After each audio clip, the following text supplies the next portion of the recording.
வணக்கம் ஃப்ரெண்ட்ஸ், இன்னைக்கு தேஜு வீட்டு ஸ்பெஷல்ல மஞ்சள் பூசணி பரங்கிக்காயை நம்ம ஒரு டிஷ்ஷு செய்ய போகிறோங்க. அதுக்கு முன்னாடி நம்ம சேனலை சப்ஸ்கிரைப் பண்ணிவிடுங்க. வாங்க இதுக்கு தேவையான பொருள்லாம் பார்த்துக்கலாம். 1/4 கப் தேங்காய், நெய், 1 கப் பாசிப்பயிறு, வெல்லம், ஏலக்காய், முந்திரி, திராட்சை, இதோட கொஞ்சம் சர்க்கரைங்க. பூசணிக்காய் அளவு பார்த்துக்குங்க, நான் கொஞ்சம் பெரிய சைஸாகவே எடுத்திருக்கேன். வாங்க இது எப்படி செய்யுதுன்னு பார்க்கலாம். ஒரு பாத்திரத்தில் 1 கப் பாசிப்பயிரை நல்லா கழுவி வச்சுருக்கேங்க. இதில் 2 டம்ளர் தண்ணி விட்டு ஒரு சைடு வேக விட்டுடலாங்க. இது ஒரு பக்கம் வேகட்டங்க. ஒரு கடாயில் கொஞ்சம் நெய் விட்டு முந்திரி, திராட்சை நம்ம வறுத்து எடுத்துக்க போகிறோங்க. உங்களுக்கு இதோட என்னென்ன நட்ஸ் வேணுமோ சேர்த்து நீங்கள் ஆட் பண்ணி வறுத்து எடுத்துக்கங்க. வறுத்தாச்சு ஒரு பாத்திரத்தில் எடுத்து வச்சிடலாங்க. இதோட மஞ்சள் பூசணி பாதி அளவு, நான் ஒரு பீஸ் காட்டினேன் இல்லைங்களா, அதில் பாதி அளவு துருவி வச்சுருக்கேன். இந்த நெய்யோடவே நம்ம வறுத்துக்கலாம். மீதி உள்ள பீஸை சின்ன சின்ன பீஸாக போட்டு மிக்ஸி ஜாரில் நல்லா விழுதாவே அரைச்சிக்குங்க. 2 டம்ளர் தண்ணி விட்டு விழுதாக அரைச்சிருக்குங்க. இது போல் நீங்களும் அரைச்சிக்குங்க.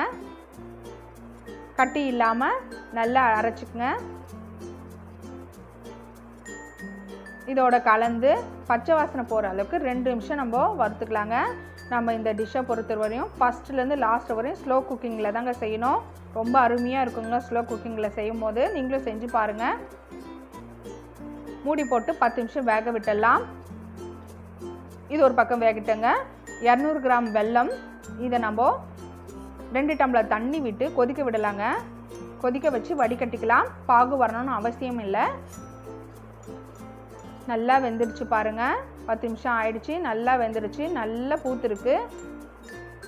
இதோட நம்ம வேக வச்ச பாசி பயிரை ஆட் பண்ணிக்கலாங்க. நல்லா வெந்திருக்கு பாருங்கள், குழஞ்சா மாதிரி இருக்குது. இந்த மாதிரி தண்ணி உங்களுக்கு அதிகமாக வேணாலும் சேர்த்து நல்லா வேக வச்சு எடுத்துக்கங்க. நல்லா குழஞ்சிருக்கணும், அப்போ தான் பாயாசத்துக்கு ரொம்ப நல்லா இருக்குங்க. இதோட நல்லா மிக்ஸ் ஆகணும், அந்த அளவுக்கு கலந்து விடுங்க. கரையணும், ஒன்றோட ஒன்று கரையணுங்க, அந்த அளவுக்கு கலந்து விடுங்க. இதோட கொஞ்சம் உப்பு சேர்த்துக்கலாம்.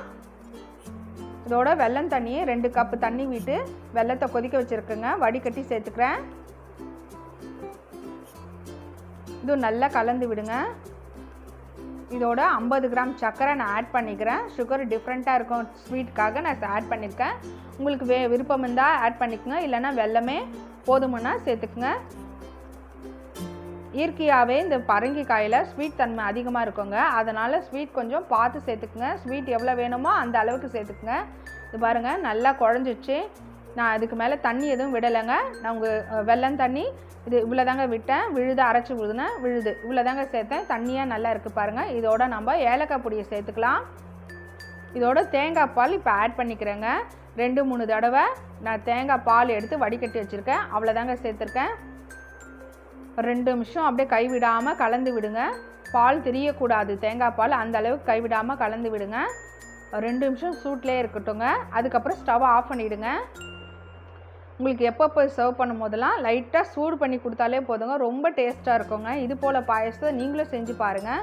இதோட நான் வறுத்து வச்ச நட்ஸ் எல்லாம் சேர்த்துக்கிறேன். இன்னும் கொஞ்சம் நெய் வேணாலும் மேலே ஊற்றிக்கலாங்க. இந்த ஸ்டேஜில் உங்களுக்கு எப்போ சர்வ் பண்ணும் போதெல்லாம் ஒரு 5 நிமிஷம் சூடு பண்ணி கொடுங்க, ரொம்ப நல்லா இருக்குங்க. சூடு இல்லாமல் குடித்தாலும் ரொம்ப நல்லா இருக்குங்க. இதுக்கு மேலே நான் துருவி வச்ச பாதாம், பிஸ்தா, முந்திரி எல்லாம் ஆட் பண்ணியிருக்கேன். உங்களுக்கும் விருப்பம் இருந்தால் இது போல் ஆட் பண்ணிங்க.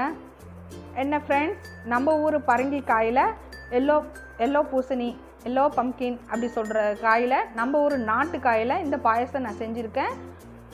இது போல் நீங்களும் செஞ்சு பாருங்கள். இதில் அதிக சத்துக்கள் நிறைந்திருக்கு. என்னென்ன சத்து சொல்கிறாங்களோ இன்னும் 2 வீடியோ எக்ஸ்ட்ரா ஆகுங்க, அதனால தான் நான் சொல்லலை. இதில் என்னென்ன சத்து இருக்குது நீங்களே தேடி பார்த்து செஞ்சு பாருங்கள். இந்த மாதிரி நீங்கள் பாயசத்தை செஞ்சு கொடுக்கும்போது நம்ம ஆரோக்கியமான பாயசத்தை செஞ்சு கொடுத்து தான் நம்மளுக்கு திருப்தியாக இருக்குங்க. நம்ம குழந்தைங்களுக்கு செஞ்சு கொடுக்கும்போது ரொம்ப சந்தோஷப்படுவாங்க. இந்த மாதிரி பாயசத்தை செஞ்சு கொடுங்க. அதிக சத்து அடங்கி உள்ள பரங்கிக்காயில் பாயசம் பார்த்தோம். இந்த சேனல் உங்களுக்கு பிடிச்சிருந்தா, இந்த டிஷ் உங்களுக்கு பிடிச்சிருந்தா நம்ம சேனலை சப்ஸ்கிரைப் பண்ணுங்கள். தேங்க்யூ ஃபார் வாட்சிங்.